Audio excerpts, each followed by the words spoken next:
ایک کرامت میں دسا ایویں معمولی وہ بچہ رو پیا ہے، وہ بھی سکینہ رو پی تے تاں حسین نے گل کی تھی۔ حسین دا بہت بڑا جگرا سی، ایسی کوئی گل نہیں۔ سکینہ روئی، آنکھ لگی ابا پانی، فرمایا زبان میری منہ وچ پا لے تے مت، فرمایا آنکھ لگی اس وچ بھی رس کوئی نہیں۔ حسین اکھیاں چانسو آ گیا، آخر بیٹی دے باپ بھی ہے، جتنا بھی صابر ہوئے انسان تا انسان ہی، کتنا اس دا پہاڑ جا جگریا تے حوصلہ ہے۔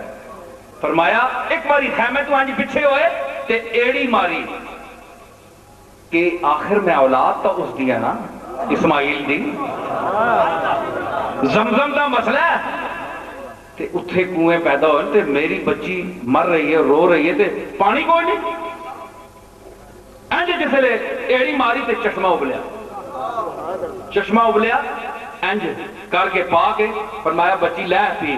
ایک گل یاد رکھی، ایتھے پانی پیتے ہی تے محمد عربی نانے دے ہاتھ وچوں کوثر والے دن اتھے پانی نہیں ملے گا، مرضی تیری ایتھے بھی نہیں نہ ہوتے۔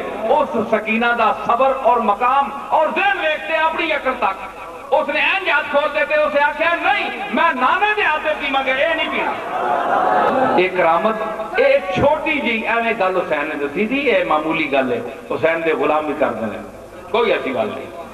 لیکن میں دس رہا کہ جڑے کہندے نا جی اتھے کیوں نہیں، وہ مقام صبر و رضا وے، تے حسین یہ بھی دسیا کہ صبر و رضا دا مقام کرامات تو اتے وے، اللہ دی رضا تے راضی رہنا